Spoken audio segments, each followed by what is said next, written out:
13.2 हम कंप्लीट कर चुके हैं, जिसमें हमने volume of cylinder, cone, sphere, hemisphere, cube, cuboid इन सब के बारे में पढ़ा था।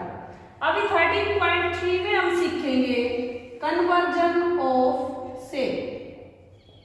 अब शेप को कैसे कन्वर्ट करें। अब देखिए भाई, घर में खिलौने होते हैं बच्चों के और उनको हम दे देते हैं, कोई भी जो खरीदने वाला आता है, जो टूटे फूटे खिलौने, उनको देने का क्या मकसद होता है कि उनकी रिसाइकलिंग हो जाती है। जैसे प्लास्टिक है, उसकी एक शेप से दूसरी शेप बना दी जाती है। तो वो चीजें हम यहाँ पे सीखेंगे कि जब एक शेप से दूसरी शेप बनेगी तो क्या कन्वर्जन होंगे। तो जब एक स्फीयर है वो सिलेंडर में बदल दिया, या फिर कोन है उससे स्फीयर बना दिया, तो इन जब शेप के चेंजेस होंगे तो वॉल्यूम शेप का बराबर रहेगा। ठीक है, अभी इसमें इसी से रिलेटेड क्वेश्चन है कि एक शेप से दूसरी शेप में जब कन्वर्जन हो रहा है तो उनमें कैसे वॉल्यूम को इक्वल रख के, किसी क्वेश्चन में हाइट निकालेंगे हम, किसी में रेडियस निकालेंगे।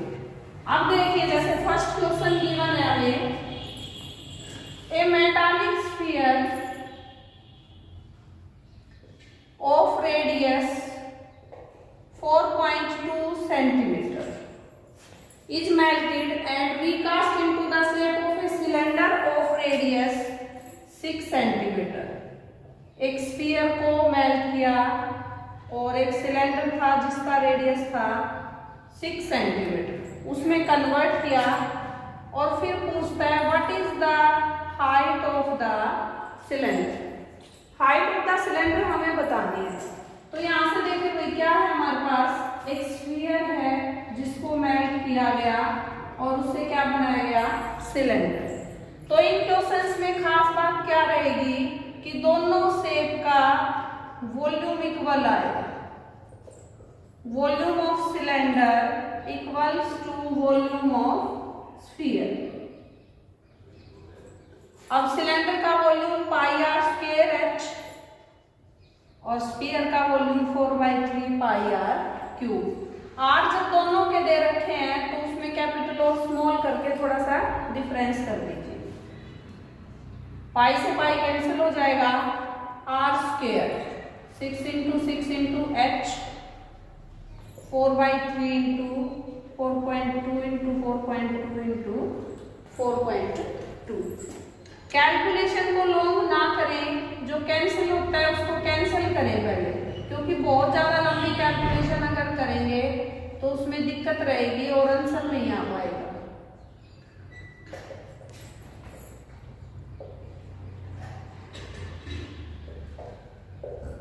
इसको जब मल्टीप्लाई करेंगे तो हमारे पास आ जाएगी height of the cylinder 2.74 centimetre. ठीक है, बिल्कुल इजी है। एक शेप से दूसरी शेप में कन्वर्जन हो रहा है तो वॉल्यूम को इक्वल रखना है। 13.2 में आपने दो शेप के वॉल्यूम को ऐड करना सीखा।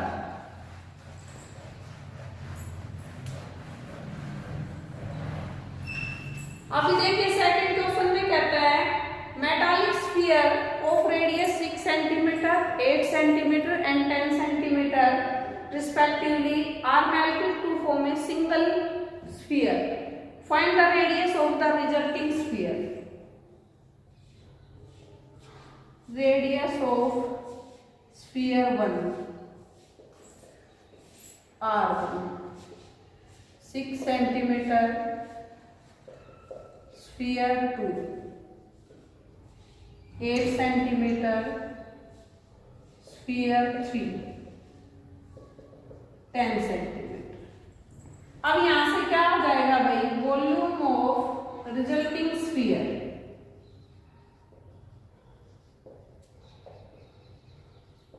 Equals to volume of first sphere plus volume of second sphere plus volume of third sphere. अभी यहाँ पे आ जाएगा 4/3 pi R1 cube, 4/3 pi R2 cube, 4/3 pi R3 cube. Capital मान रहे हो, कैपिटल आ जाएगा। और ये अब इसका भी हमें रेडियस फाइंड आउट करना है, तो फॉर्मूला तो लगाएंगे ही, इसको r कंसीडर कर लेते हैं। अभी यहाँ भी कई बार बच्चे गलती करते हैं कि अलग अलग तीनों स्फीयर का रेडियस निकालेंगे, फिर ऐड करेंगे, फिर इक्वेट करेंगे। ऐसे नहीं करना।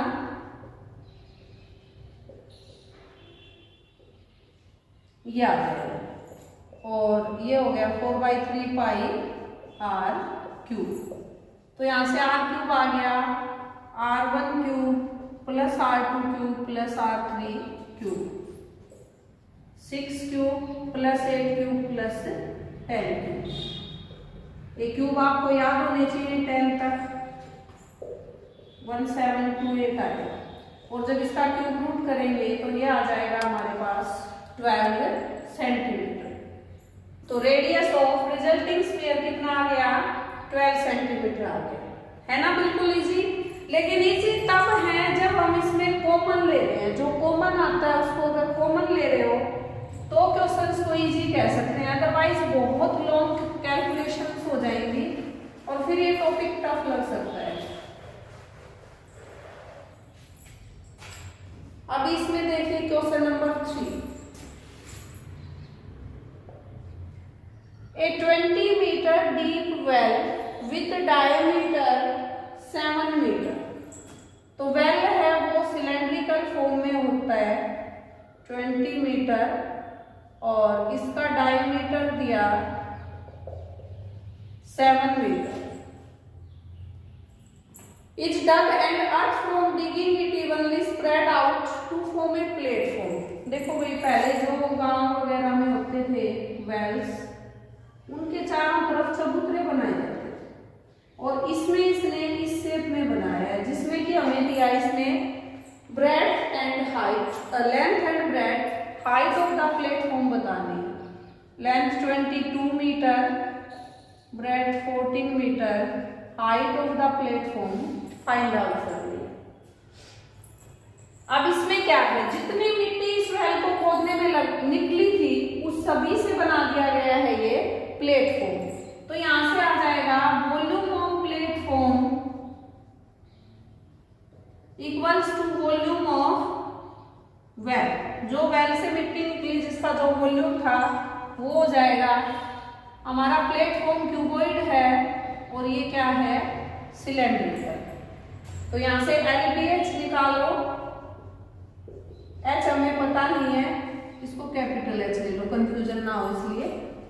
ये 22/7, डायमीटर 7 है तो रेडियस 7/2 और हाइट गिवन है 20।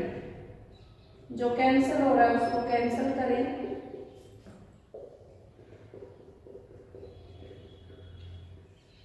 ये हो जाएगा। अभी इसको कैंसिल किया और ये आ गया 2.5 मीटर। तो हाइट ऑफ द प्लेटफॉर्म क्या आ गई हमारी, 2.5 मीटर। अब देखिए भाई क्वेश्चन 4 में भी वेल का एग्जांपल दिया। A well of diameter 3 metre is dug 4 metre deep, sorry 14 metre deep. Earth taken out, it has been spread evenly all around in the shape of a circular ring of width 4 meter to form an embankment. Find the height of the embankment। अब ये देखिए भाई, जैसे ये well है और इसका जो प्लेटफॉर्म बना है ना embankment, वो सर्कुलर रिंग है और इसकी विड्थ दे दी 4 मीटर। हमें इनर रेडियस नॉन है, इसमें क्या है 3/2 मीटर। तो यहां से पहले तो हम रेडियस निकालें, ये हो जाएगा 1.5 मीटर और विड्थ ऑफ एम्बैंकमेंट ये हो जाएगी 4 मीटर। तो यहां से पहला काम तो रहेगा आउटर रेडियस निकालने का, क्योंकि रिंग है और इसका वॉल्यूम हमें बीच वाले पार्ट का निकालना है। तो आउटर सर्कल में से इनर सर्कल का जब माइनस करेंगे तो रिंग का आ जाएगा हमारे पास वॉल्यूम। तो ये हो जाएगा 1.5 प्लस 4, विड्थ जुड़ जाएगी 5.5 मीटर। तो volume of circular ring embankment equals to volume of well. Cylindrical है वेल हमारे पास, ये आ जाएगा pi R square minus R square into H, और ये आ जाएगा pi R square H. Capital मान लें, इस रेडियस को स्मॉल आर मान रहे हैं तो इसको कैपिटल आर मान। पाई से pi cancel, H equals to 3/2 into 3/2 into 14 divided by 5.5 square minus 1.5 square.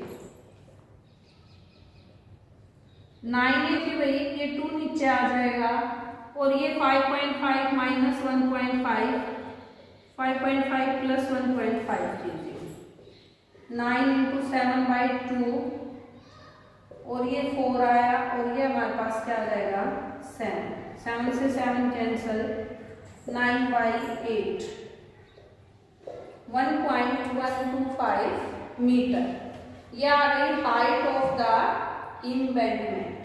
ठीक है, बिल्कुल प्रैक्टिकल क्वेश्चन है, जैसे वेल है, इम्बैंकमेंट है, ये सभी ने देखा हुआ है, तो ये अपनी डेली लाइफ में यूज होने वाली चीजों से रिलेटेड क्वेश्चंस बना के सॉल्यूशन करवाए इस एक्सरसाइज में। अगला भी इसी तरह का क्वेश्चन है, क्वेश्चन नंबर 5। इसमें कहा है a container shaped like a right circular cylinder having diameter 12 centimetre and height 15 centimeter is full of ice cream. The ice cream is to be filled into a cone of height 12 centimeter and diameter 6 centimeter having hemispherical shape on the top.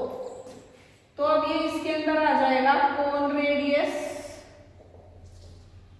and cone height।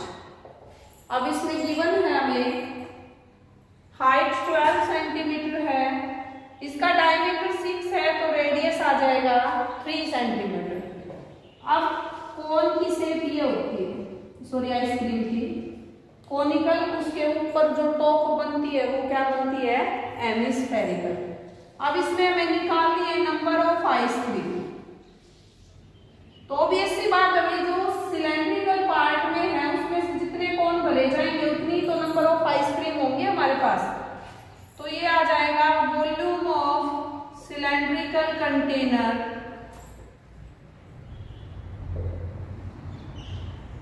Divided by volume of 1 ice cream.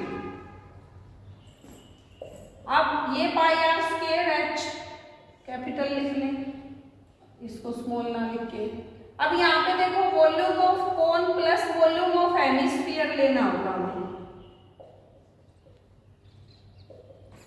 अब ये पाई R square H, ये 1/3 pi R square H plus 2/3 pi R cube, pi R square H, ये 1/3 pi R square same रहेगा क्योंकि radius कोन और hemisphere का इसमें same आएगा, h प्लस 2r, पाई से पाई कैंसल। इसका रेडियस हमारे पास कितना है 6 सेंटीमीटर, क्योंकि डायमीटर गिवन है 12 सेंटीमीटर एंड हाइट है 50। यहाँ पे रेडियस 3 इंटू 3, हाइट कितनी है 12 और रेडियस आ गया 6, 6 इंटू 6 इंटू 15, 3 इंटू 18।